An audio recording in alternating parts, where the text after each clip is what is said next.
Hello, welcome to Sides of Thoughts, Conversations with the Alliance of History graduate students. My name is Jacob Licklick. I'm the producer of the show. The things you will hear over the next hour represent the views of Sides of Thoughts and the people making them. All opinions and quotations in no way represent River West Radio and are the sole responsibility of the producer, guests, and callers. River West Radio is therefore not liable for any legal issues arising from the content of this program. Thank you for joining us tonight. For today, it will be myself and first-time guest, Beth Robinson. Hi, I'm thrilled to be here. Hey, thrilled to have you here.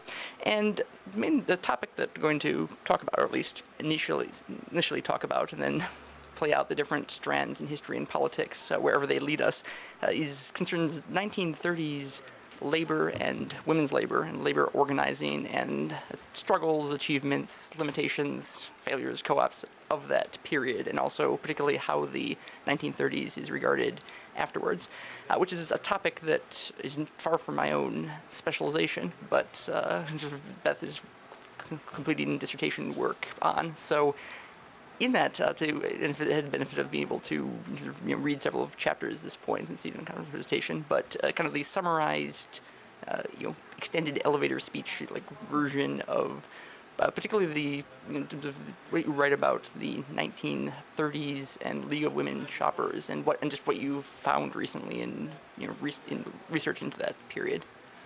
Sure. So much of what the sort of popular narrative of women workers, at least within the U.S., is that, kind of Rosie the Riveter, that's who started female wage earners. But this is, of course, not true. Women have been working for wages far, far prior to that. And in fact, in the 1930s, women made up 25% of the wage-earning workforce. But their jobs were actually really unstable, often seasonal, and women's unemployment was actually higher than it was for men. And so what we start to see in the 30s is a much greater emphasis on specifically organizing female workers. And so women started to have greater access to New Deal positions. So, most notably Frances Perkins, first female cabinet member, as well as several others. And so women start to be put in positions of power and, create women's bureaus and all of these infrastructures that are helpful for women workers. And they're also really pushing for women to be able to join unions. And the women themselves, these workers, are becoming more militant in the faces of extreme poverty, poor conditions. And then so we have those groups as well as sort of middle-class consumers who are figuring out ways that they can offer their solidarity to workers. And so one particular group that I'm looking at is called the League of Women Shoppers. And their motto was "Use your buying power for justice." So they wanted to appeal to basically any housewife, any woman shopper. She could use her buying power for justice. She could use her privilege to help others. Yeah, and it's interesting, and even as you outline it there, and more read of in terms of dissertation drafts, is partly talking with the militants and the tactics and sort of level of confrontation that's involved. That does not seem generally part of at least the kind of popular understanding, or the historians that are in terms of not specialists of this period, or even by what you say, some historians who are specialists of this period. I mean, in terms of militancy, might in terms of think of earlier period in context of some of the suffragette campaigns, but here in terms of in relation to direct position of work, wages, ability to form union, what the shape of that union looks like. So maybe expanding some of that, or like what. Sure. In terms of like the level of how common were like sort of militant tactics, and then specifically, what kind of things do those involve? And So what the League of Women Shoppers did is at the behest of labor unions, if there was a strike going on, then they would be invited to conduct an investigation. So they would meet with workers and with management and interview both of them to get the different sides, and then they would write up a report, and based on that, then their members could decide how they wanted to support the workers. And so it might be as simple as writing a letter to the manager of a store, which is, a pretty low level of militancy, but still definitely an action that is important. But it might also be walking on an illegal picket line and getting arrested. And they were very savvy about using the media, and often would they would wear mink coats and jewels and silk dresses on these picket lines, knowing that that would guarantee them media coverage, which would then put the labor dispute in the newspaper. But it also would guarantee greater safety for the workers, because police officers were far less likely to be violent when there is a woman in a fur coat on a picket line, as opposed to the violence that was fairly common on picket lines when it was just no-name working class folks. And so they could use their privilege in that way. So they spent a lot of time on picket lines. They got arrested very frequently. One judge scolded these ladies, saying, you should be home knitting. And so in some ways they were really, really getting outside of what the traditional gender norms were for them. And then other things, they would disrupt shareholders meetings for different companies. They would, buy a few stocks of something and then go in and cause a ruckus. And so that was pretty common as well. But it was a lot of participating on picket lines. Yeah, and I think, and even, well, it's somewhat less in terms of flashy, but the letter writing campaigns still seem important. Another thing that was interesting and somewhat surprising is some of the degree of coalitions that were formed around this, that it draws on people with different level of both of personal attitude and involvement that are forming in terms of diversity of tactics towards a particular campaign. I guess the other thing is just that so much of what's sort of described in terms of awareness of media, awareness of costuming, and sort of class status that as presented in the context of protest, and disrupting shareholder meetings, etc. I mean, sounds contemporary to sort of own times. That not even just in this is the Second Depression or Great Recession going through, but that there's some tangible material confrontations that are being sort of involved, that if they're not all necessarily employed today to the same level, but should be probably is. Definitely, we I think can see a lot of those same tactics that are used. And so, for example, the Coalition of Immokalee Workers, they encourage people to support them in a variety of different ways, and writing a letter and taking it to the manager of your grocery store to ask them to support higher wages for tomato pickers. It's the same thing, and it gets people who aren't militant activists involved. So you might have a middle-class woman who wants to be an ethical consumer, who wants to be able to support workers, but for a variety of reasons, she's maybe not interested in getting arrested.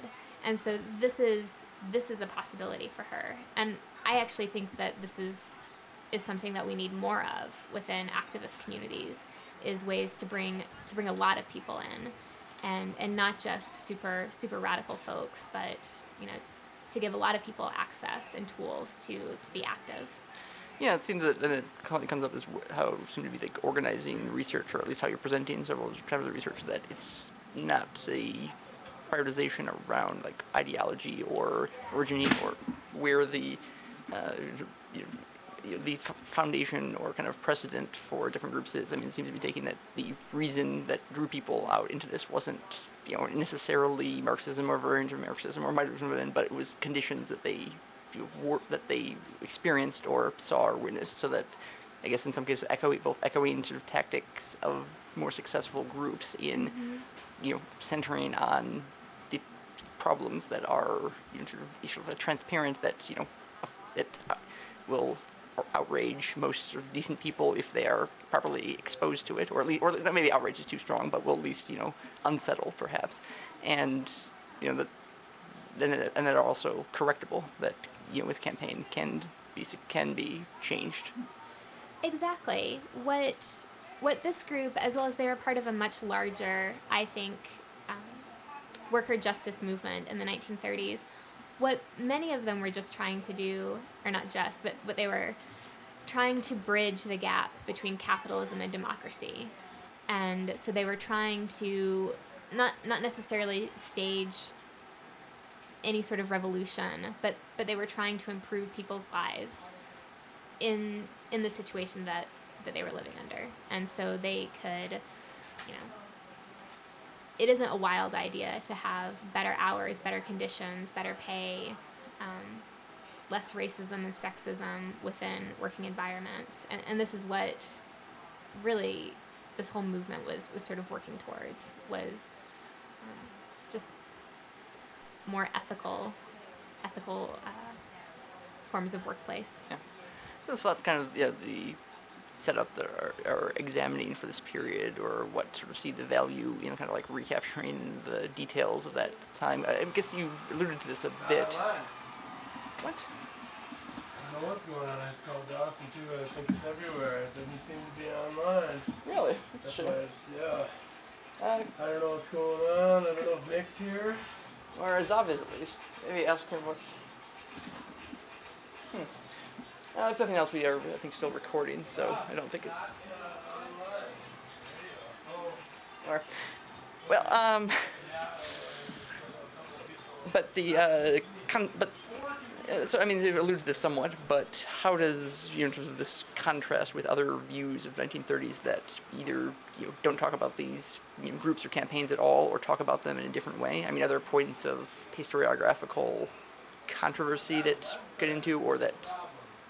Well, I think that there are a lot of holes in the sort of the canon of labor history for the Depression. I mean, how many people have heard about the UAW sit-down strike in Flint, Michigan?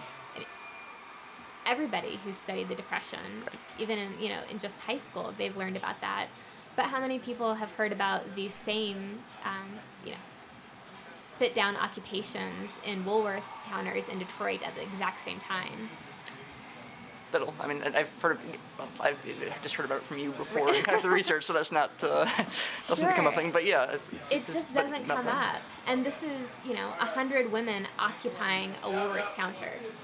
So I think a lot of these are important actions that were taking place, and so those just aren't being documented. That maybe people include Frances Perkins and some of those parts of kind of women's history in the Depression, but the actual workers, I think, have often taken a back seat.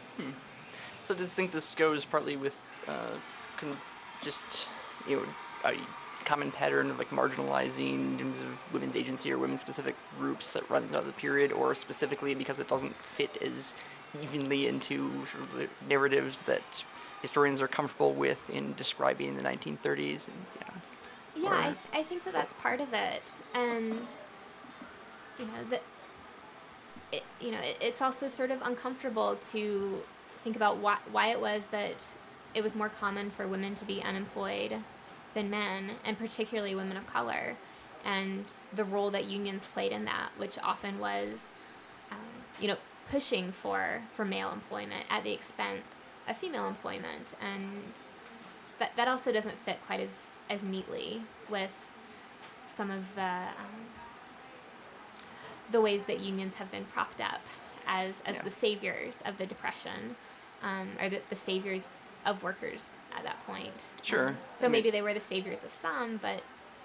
Yeah, so I mean, looking in detail at other groups of it that were not, didn't have the same base as groups that have been, well, perhaps canonized is overly strong word, but in terms of at least lauded in labor history, forces to unsettle a bit of the definitions of what was, well, partly even just conservatism of even, even some, militant left-wing controversy groups that are proved to be very conventional and hegemonic in their own organization base, either within just thinking partly of long and checkered past of AFL at this point of it, either excluding women altogether or excluding from policy making and ensuring it marginalized positions where it'll be. Definitely, and I think that there's also a lot of anxiety about the partnerships that were forged during this moment. So, there might be liberals working alongside members of the Communist Party, and as people sort of working against fascism and against white supremacy and a variety of different issues, as well as for greater rights for workers. So we have these alliances that were forged that were very short term. So, even during the 1930s and certainly a bit after that, we start to see a major crackdown on communists, on radicals, and so that sort of the McCarthyism that we all know about from the 1950s starts significantly earlier and kind of is weeding out a lot of these folks. Yeah, and in part of some of the discussions I've had about like periodization of labor history and activism and economics in 20th century, it seems that kind of way that are sort of like troubling or challenging conventional definitions of where situates the 1930s. I mean, partly from both ends. I mean, I saw other chapter that in 1920s is a period of significant repression, but also some of the period of organization and training and building what eventually become the networks and coalitions and campaigns that were kind of emerged more forcefully in the 1930s. And similarly, that the sort of crackdown of that. I mean, you think it sort of effectively began earlier than most historians of the period recognize? I think so, and I mean, I think that we've been moving very, very far right for a long time, and that there are a few years in the 1930s that are kind of a pushback to that. And so, activists could do certain things maybe in 1935 and have coalitions and be fairly militant, and then in 1939 they couldn't do those things at all. So the League of Women Shoppers was essentially put on trial and denounced as communists. And even though what their program was certainly not, had nothing to do with overthrowing the American government or capitalism or anything like that. And so there's a lot more repression. And yeah, I think it definitely starts a lot earlier. And so, the very beginnings of the HUAC, or the House Committee on Un-American Activities, really starts in 1930. So, yeah, which raises, I mean, the other side of the point Bruno earlier, that even if the success is effective tactics in not bringing ideology to the play, to focus on sort of issues that people who might be willing to write letter or be involved with the campaign, or even to get sort of arrested for sake of meat workers, aren't necessarily for the Third International and the like of it. But at the same token, the right is quite willing to bring ideology into it, and to it seems a successful approach, depending on how you sort of fight it for. It seems in some cases could go for over 70 years of removing perceptions of the actual physical realities involved and branding in with ideology and with nationalism and with in terms of people who are not good nationalists and who are not, moral Christian subjects, etc. Yes, I think in a lot of ways, the League of Women Shoppers, at their height, they had 25,000 members in maybe 24 cities in the United States. So that's a big group. And they are accused of being communists in 1939, and then their membership just plummets because people can't afford to be linked to a group that is being well publicized. So part of the problem for them is also that they made really powerful enemies. So Walt Disney, they were supporting the animator strike in Los Angeles, and so he wasn't happy about that. Both the Hearst and McCormick newspaper magnates, so they, the Chicago Tribune, the New York Post, lots and lots of radio stations. I mean, I think collectively they owned 30 different newspapers.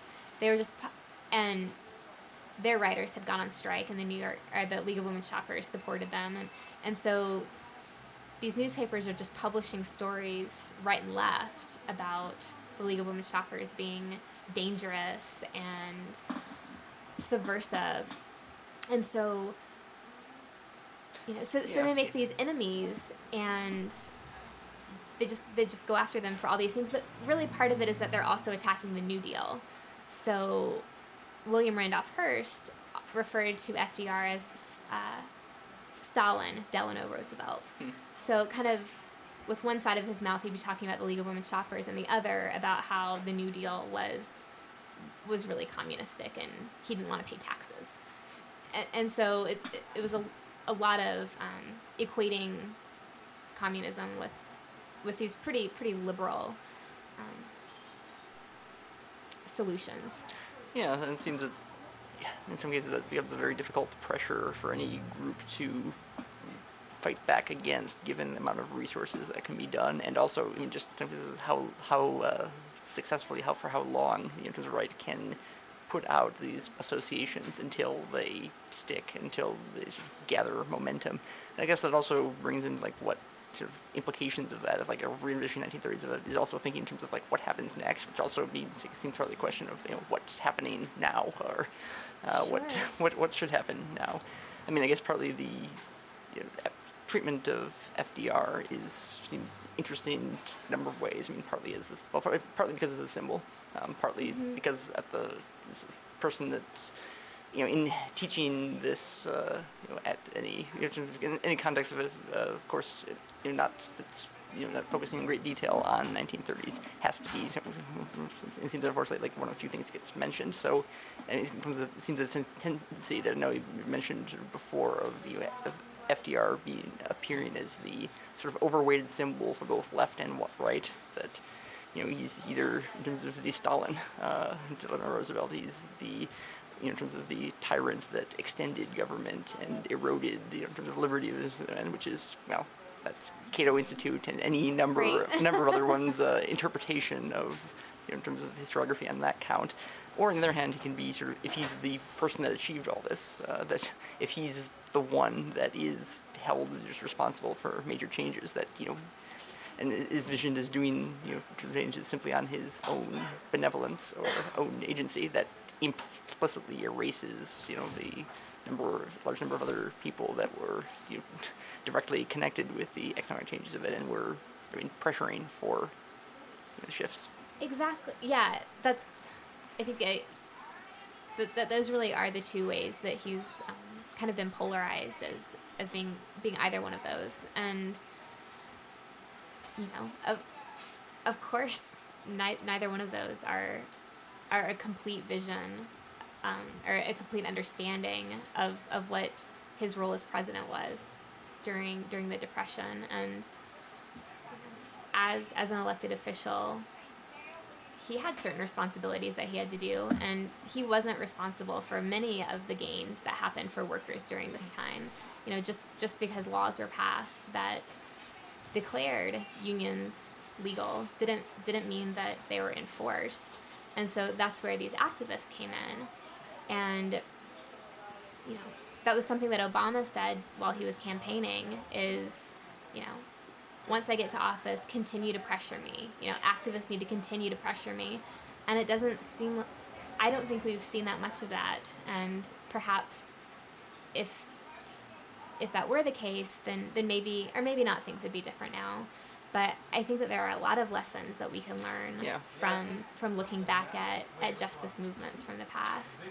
Yeah, yes. It seems like the politics of memory that go into that. I mean, it becomes a sort of partial view of all that was happening and sort of the energy and shift of that period. I mean, it's not also coincidental that the president would be the figure that's overemphasized in that, even to a greater extent than in terms of other periods, and even beyond kind of the necessity, if you're doing a 20-word or less run-through of it, to focus on a few individuals. I mean, that becomes part of it, but seems not completely this case. I mean, it's certainly to the benefit of the right to make sort of to make sort of this now safely dead individual as the architect of ruin that can rally against, and it's also, to advantage of in terms of Democrats or even Democrats of MoveOn.org type variety to to emphasize that it's a matter of getting the right person in, and then I guess, and then sort of like waiting or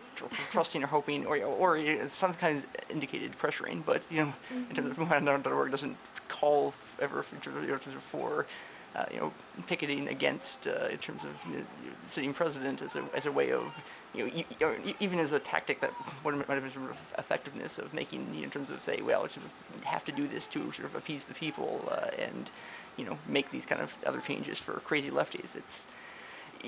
There's it becomes refocused on again the sort of Manichaean contrast where Republicans who are sort of uniquely awful, even or I guess have been for an extended period, but in some ways more visibly or directly.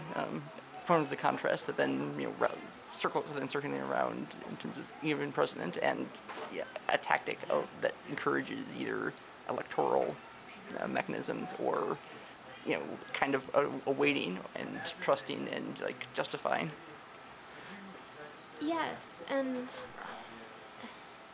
so one of the things that came out of the New Deal era and immediately afterwards was this huge concentration of effort to establish all of these think tanks and extreme right newsletters, journals, and again these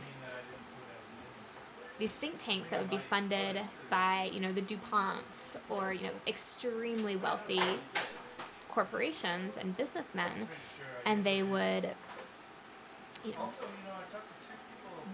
they spent all of this time trying to insert into popular culture what all was wrong with liberals and radicals and the New Deal, and they've established this really great infrastructure, not wonderful, but this very powerful infrastructure that took decades of organizing. And so I think that they have been very angry that they haven't been able to recover as much as they had hoped. I mean, you see this come up all the time, and it certainly failed with under Bush, the attempt to repeal Social Security or to privatize Social Security. So all these, there are still things left over from the New Deal that they'd like to get rid of, and so I think that's why in some ways the New Deal and the Depression continue to be talked about so frequently, particularly in the last few years with our own economic crisis. Yeah, including the debates of in terms of role of organized labor. I mean, certainly one of criticisms in Wisconsin would be and has been in terms of it recently of it a tendency to just simply valorize unions as such, to conflate criticism of them with sort of right-wing criticisms of it, and to push for the gains made by unions with a degree of deliberate and sort of strategic amnesia about how the gains are made. I mean, I guess to put it more baldly, that if it's the strike action or threat of strike that often has the greatest impact, although difficult. I mean, sometimes gets, I think, idealized as too easy or too surefire a thing, which is something I wanted to ask you about just in a minute. But more broadly, that in terms of the sort of gains made with organized laborers are needing to rally around unions, while at the same time they're constituted in a very different manner and much greater internal hierarchy and much less both like just willing or even capable, I think, of envisioning direct action tactics or work stoppage as a tool in terms of fighting employer. Definitely. Some of the most successful union organizing campaigns during the 1930s were with the CIO before they had merged with the AFL, and they hired young women who, some of whom were communists, but they hired these young women to organize domestic workers and laundry workers.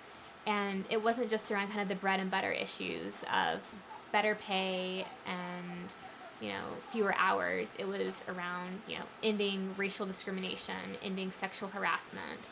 These were things that were specifically important to these workers, and rather than having a union say, well, here's what we're going to do, they tried to figure out what it was that the workers wanted so they could, you know, come up with an ideal of justice that made sense for that. And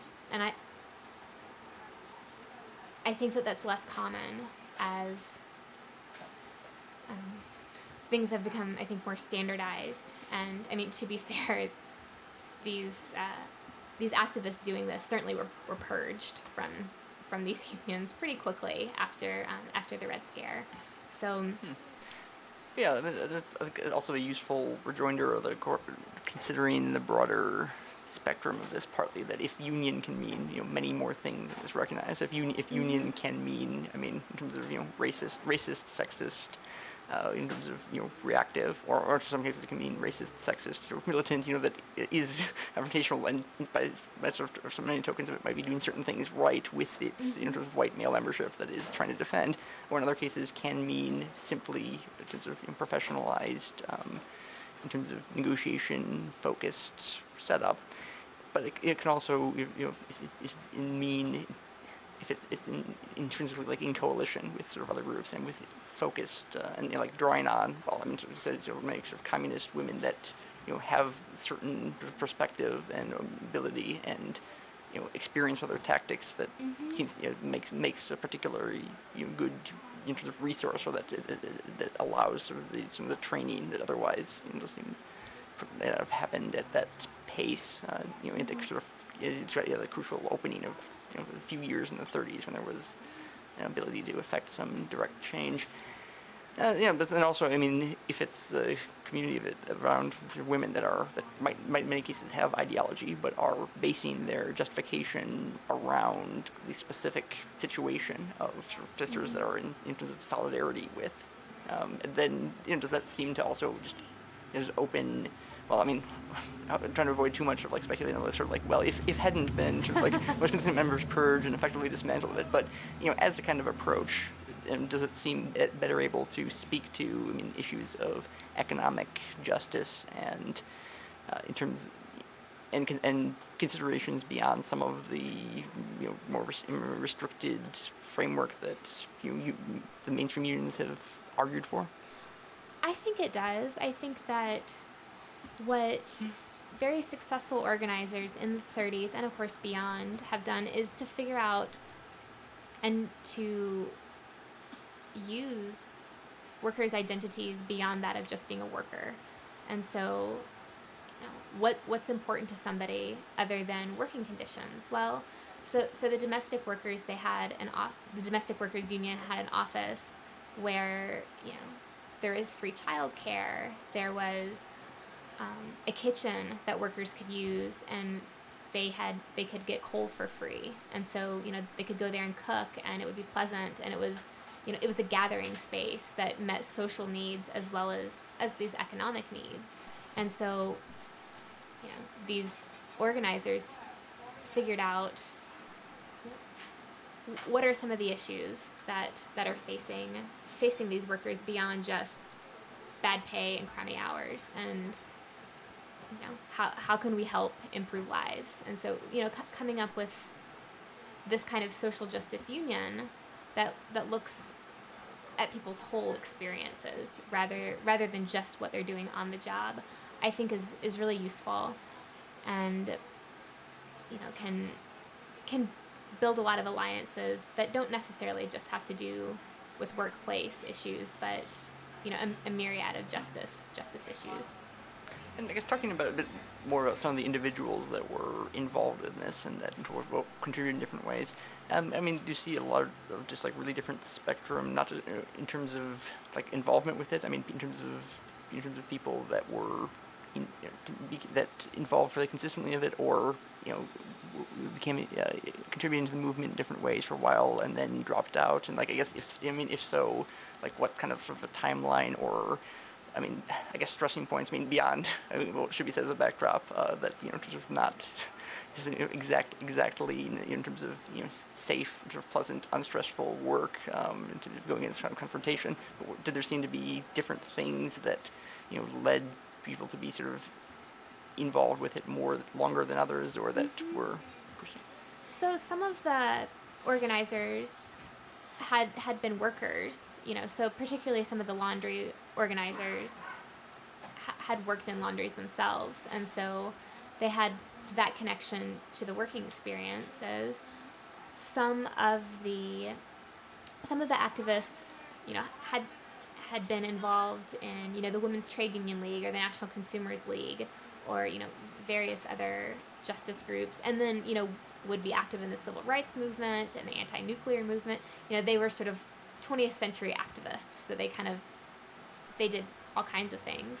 Others were kind of just in it for the moment, and so I read some of the memoirs of a woman who basically that was kind of her, that she was a housewife who always had wanted to go to college but couldn't because that wasn't typical for middle class women then, and so she became really empowered through the League of Women Shoppers, and she became really educated in all these different things and started going to lectures at Columbia and NYU, and just her world kind of changed, and so she became even after the League of Women Shoppers, she became very active in other community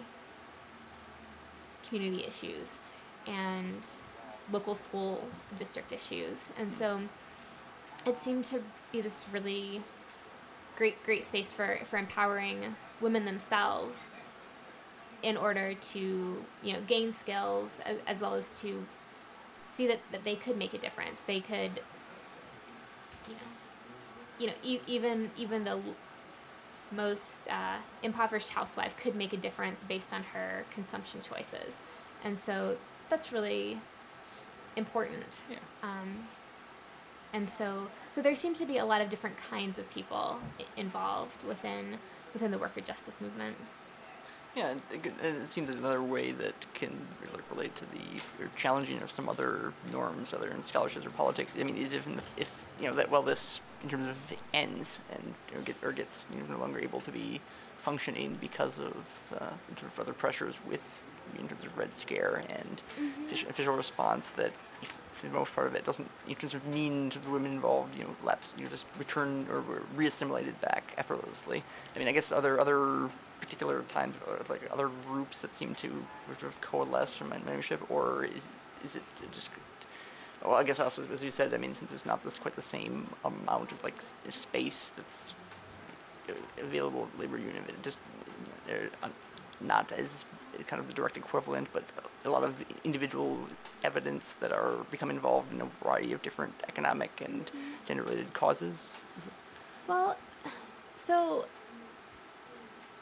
basically there are always activists. There are always people engaged in solidarity. What I think we saw in the 1930s, we saw in kind of the 19-teens with parts of the progressive era, and then at several different moments throughout the 20th century, that these activists were able to not just be on the margins, which is where they usually are, but they were able to make activism something that was mainstream. And so it was, not something just talked about in, The Nation or kind of in lefty chat rooms, but this was, Eleanor Roosevelt was a member. It was a very, these were mainstream, and that essentially activism was cool. And there have definitely been other times that I think we've seen that, and certainly parts of the civil rights movement. I think there's a really important anti-sweatshop movement in the 1990s that also brings these kind of fringe issues, or fringe groups, I guess, into mainstream conversations. And so I think that's what's really important that activists need to figure out how to do, that we don't need to be seeking the most militant people to join our cause. We need to figure out how to reach out to our neighbors and our grandmas and more mainstream groups and individuals, because as you say, these are it's not crazy to want decent conditions. These these are things that most people are in support of. Yeah, and certainly, I mean, there can be a tendency, well, in the 30s of it, and certainly now to, well, say, to argue that any kind of change of it that are that are not, seeking to be actively revolutionary, are just kind of a waste of time, because if you're simply moderating within capitalism, you will be co-opted or subsumed or moved later on, and that, only, complete break with everything, so that you need the ideology, which can, some degree, sort of see the point in, but beyond the problem of, in fact, this, I mean, among other things, a focus on immediate changes and immediate improvements and immediate gains on what could be, I mean, even broadly construed like reform, since it's not a complete break, even if it's, well, anything that's involving, in terms of sit down strike, or, in terms of mass arrest as a tactic, doesn't exactly get to be, I think, fairly, sort of characterized as reformist in the way that some groups of it would sort of define. Is that, I mean, if it's useful if it is having an immediate impact on people's lives, and it's also useful because it provides a level of context that's not just at smaller fringe groups endlessly talking about revolution among themselves, and getting the theory and ideology just really right, so that they understand exactly a given moment, and then just present it to mass populace and wait for it to all rise up. Yeah, well, when conditions are right. Yes. Sure. Historical necessity. Yeah, I think I think it's important to have short-term goals that do improve people's lives. Always looking towards how can we continue, because getting somebody from making $5 an hour to $7 an hour, that's a great improvement, but $7 an hour isn't a living wage. And so continuing to look towards how can people's lives continue to improve, with the goal, of course, of yeah, any number of things that are far greater egalitarian justice. Yeah, it's even that more that that people the intermediate goal of given the gains and immediate improvements, even if it's still sort of marginal on on a larger scope of things, of seeing that they sort of can be done, so that I mean, I think some of the might describe as over-the-top anti-reformist approach takes the standpoint that if you have a minor gain, people simply just get bought off and go back to work and forget about any kind of politics, and they don't organize again because they've just been temporarily satisfied, which doesn't seem to play to, at least what the potential of keeping it involved to further pressure, further for more, have more people become involved, keep some of the continuity where it's useful, learn from mistakes and other tactics, and I guess the whole grow the movement thing that becomes such a buzzword, but and I think it needs to be more than that. Offers so little compassion that it's well, here's what's best for me and what I want my movement to look like, and so I want to be able to dictate what your goals look like, and I think that's really toxic. And I've certainly heard plenty of people suggest that when things get bad enough, then the proletariat will rise up and overthrow. Yeah. What was it, the communist slogan about it gets worse to get better, or from the 30s, when from the communists in Germany in the early 30s specifically, to just yes, and what they found was that the worse it got, the worse it got. Yeah. It it can always get worse, and it rarely results in a revolution that benefits the working class. It's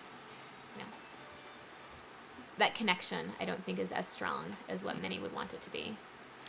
So I guess in talking about reaching larger people or audience, or some of the implications of this way of shifting understanding of the 30s, I guess in own teaching, that in terms of when since that point, I think the classes of it you have 2 or 3 weeks or a limited time that would cover this particular range.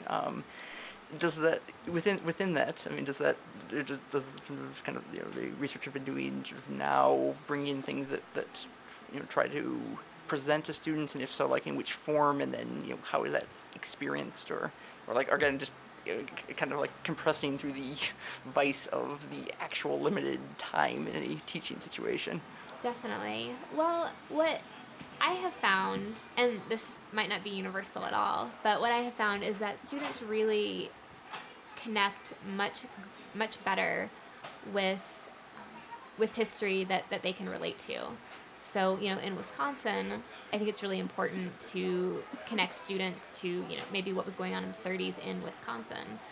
And, the same thing for everywhere that, or, at least the Midwest, something like that. And so, I think that in Wisconsin there were, several drives done by the League of Women Shoppers and the Women's Trade Union League to find a factory that they could have a union label for. And so, they have a lot of really great pieces of propaganda around that. And I think propaganda is really, really fun to use as sources for students. And, propaganda has a really negative connection to the term, but it's just a kind of document meant to tell a story or to prove a point. And so particularly the League of Shoppers has some great stuff, as well as there are so many really provocative newspaper articles attacking the New Deal that you can ask your students to try to figure out, okay, so what are the problems that people have identified? Are they really worried about communism, or do they just not want to pay more taxes? Do they just not want their workers to be able to join unions? I mean, what are the real concerns here? And so I always think that if my students can come to that conclusion themselves, that's far, far better than me telling them that. And so the documents of this time are pretty fun to work with. Yeah, a teachable moment within that. And do you come across ever, in terms of like people that do have strong preconceptions of the era, or like right-wing type arguments that emerge when start getting into the change of this period? Or If I have had students who thought that, they didn't say anything. Okay. What a lot of my students have said, though, is, that was needed in the 30s. We don't need that anymore. Oh, yeah, of course. And, they had sweatshops then. We're fine now. Or, rightly critiquing some of the more controversial New Deal programs that certainly had a lot of problems. And so often students picking in on those, particularly while not seeing broader pictures. I have seen some of that, and then, but also I think that most students haven't gotten a very detailed history of the Depression. I'm sure in their high school history they don't spend months and months of time on it. And so for a lot of them, they're learning a lot of things for the first time. And for one of the courses that I TA'd, it was actually on the Great Depression, and students had to interview an older adult who had lived during the Depression and kind of write about those experiences. And it definitely was shocking to many of them who hadn't really considered what it would have been like to have been hungry, or some of them who found out that their grandparents weren't hungry. In fact, they were rich during the Depression, because many people still were rich. Yeah, just using the Depression or other forms of it, breaking down expectations of like this happened to everyone as a group of it. That there was that in the 20s, we were all prosperous. In the 30s, everyone was hungry of it. Then it recovered of it, and we were everyone was united behind the war, etc. But actually raising the notion that past societies like current ones have range and extreme difference based on the background of it. That the other people, so occasionally the course of it had some of the oral histories that run through that, showing the document of people that who said the Depression was great for me. I was making money hand over fist year after year. Usually makes sort of impact and can. Exactly, and I mean, people certainly talk about the 1990s as being this really great time for the economy, but for most Americans, they were doing very poorly. The middle class was shrinking, because who's investing in stocks? It's the wealthiest people, and so the American economy isn't necessarily attached to the wealth of its populace and citizenry. Yeah, and then ideally, their best moments that run through you using those kind of setups to then teach how those kind of meanings or generalizations are created. If some generalizations do have to happen, but I would say mostly not the ones that we have as a whole or that are the norm, because it just becomes the politics involved within that shape and limit a fair extent. And so I guess near sort of close out, I guess wondering whether other final statements of that, or I guess also asking when sort of finish sort of dissertation, or what you sort of think now, all this sort of undeveloped of it, what other linkings of how you'll link this period or try to draw out, since I know research goes up to into studying that 90s anti-sweatshop movement and drawing, so I guess some common connections.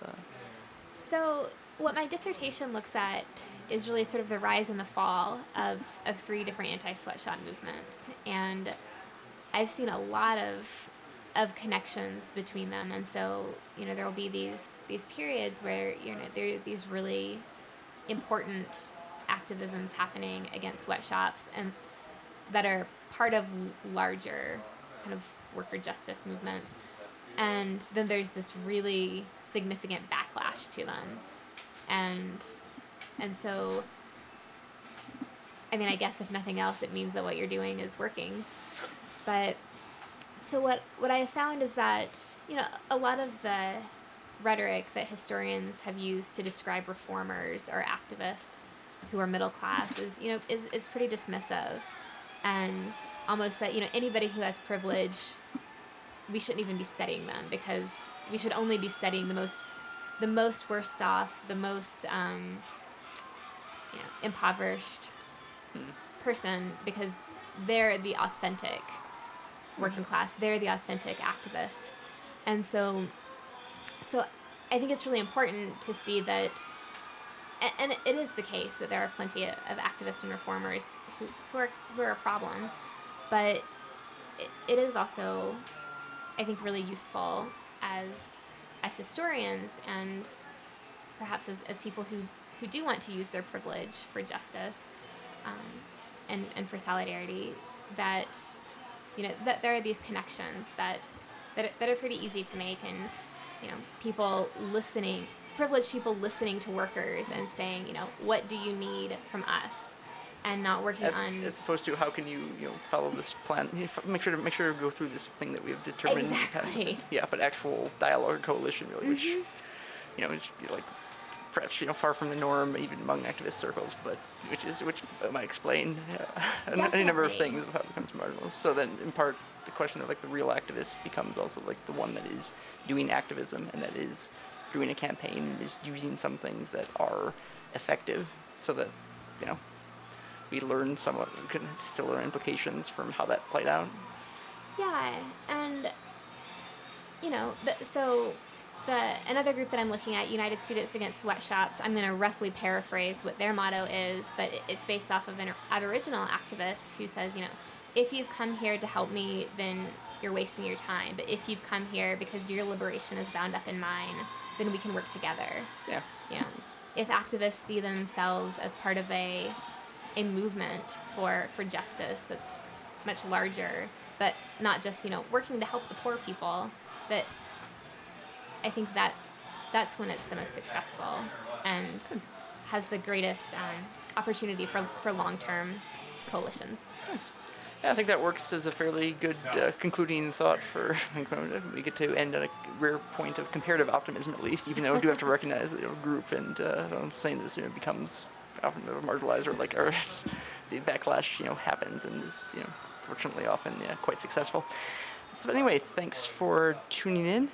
Thanks again to Beth for coming out for this discussion. Well, thanks for having me. Okay, be sure to keep listening if are interested in hearing from the Killer Radio Show, and to tune in again next week, Tuesday, 7 p.m. At that point will be myself, Stephen Claugiovanni, and Matthew Hall again discussing in terms of resistance against authority. And also make sure to give a plug to a friend and long-time listener, first-time caller, John Terry, who Monday evenings, 10 p.m., is doing the Say It Loud, Random Slabs of Music History. Thank you and good night. So we may not be working live, but most of our reviews are. Oh, that was fun. I'm not sure what we'll do with it.